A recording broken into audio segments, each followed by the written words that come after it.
there, there's a couple of things I want to pick up on. One is the calorie thing. I don't deal with calories. I just deal with nutrients, and I do talk about hormones.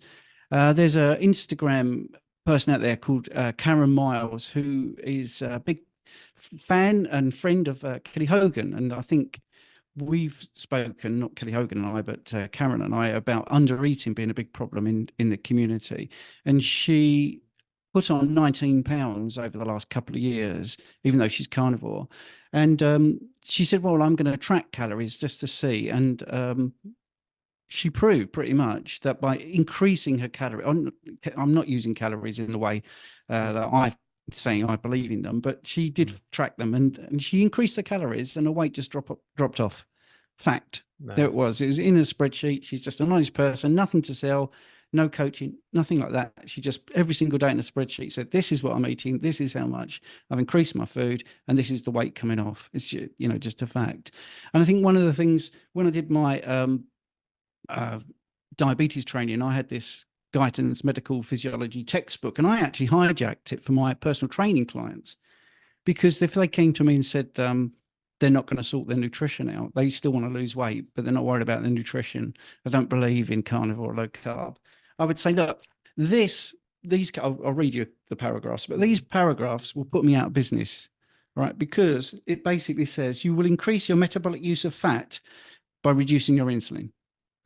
And, you know, this is a proper medical physiology textbook. And throughout it, it just constantly tells you, if you keep your insulin low, you're going to burn your fat. And if your insulin's high, you're not. And of course, this crosses over into diabetes, because why do I tell diabetics to inject in different sites? Because if they inject insulin into a site, they will gain fat. It's that simple. But the other thing is, and this will tie in now to your calories, if I have a type 1, I say to them, look, before 1922, you could have eaten 10,000 calories and you would still have died.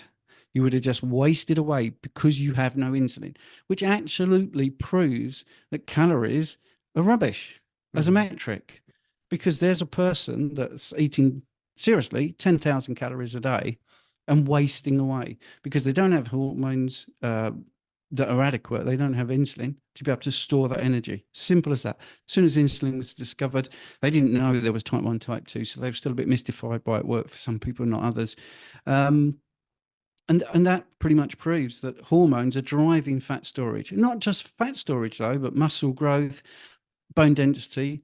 It's not a hormone to be scared of, by the way. I mean, it is a hormone we need, and bodybuilders, you know, they want insulin to grow muscle and stuff like that. So I think there's too many pockets of common sense that proves that hormones play a big role, because you've got the type 1 diabetics proving that calories don't matter because the hormone's not there. They're not gaining any muscle mass.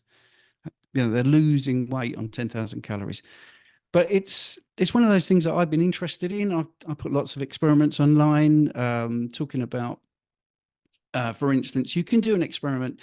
A calorie, the actual use of calorie, is how much energy is given out to raise 1 liter of water by 1 degree centigrade, which is really quite handy to know. It's about combustion. So I don't think there's a naked flame in my body that's burning any of my food. So that's the first thing. Secondly, so if you take a liter of water, the reason they use a liter of water is because it weighs a kilogram.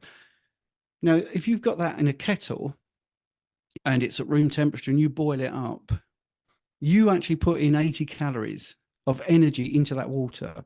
That water will stay the same weight. That's exactly what happens. Now, it's a kettle, and people go, oh, yeah, but you've got steam. And you've just tricked yourself, the people that believe in calories, because that's the human body. We're not a closed system. So there's the thermodynamic rules that you keep quoting are for closed systems. So a bomb calorimeter, if you make your kettle a bomb calorimeter, don't allow anything to leave it, it will still weigh the same, even though you put 80 calories in. Now you leave it on the countertop, you walk away, it loses 80 calories and it still weighs the same, because calories are a metric that measures heat. That's it. It's nothing to do with nutrition, nothing to do with it whatsoever. That doesn't happen in our body. There's no naked flame. There's no combustion. That's not how it works. It's all biochemistry. It's so obvious as well, because like you say, I've eaten more calories than I need. I did a live experiment a couple of years ago where I just did 3 meals a day, lots of snacks, all carnivore. And I deliberately gained weight before the experiment started. And I'd gained about 25 pounds deliberately for this experiment. First week of overeating, but just carnivore food, I lost 4 pounds. Then the following week, I lost another 4 pounds. And I was saying, look, I'm eating 4,000 calories, 3,500 calories a day, 4,000 calories a day. I'm losing weight. I'm losing the weight I gained from eating stuff that allegedly is healthy. You know, so I've now gone carnivore and it's taken that weight off. So I think there's no sense in the calorie argument, none whatsoever. I did want to know though, when you said you gained weight, you intentionally gained over 20 pounds. Was that by adding in carbs or how did you do that? Yeah, adding in carbs. There you go. Simple as that. Yeah.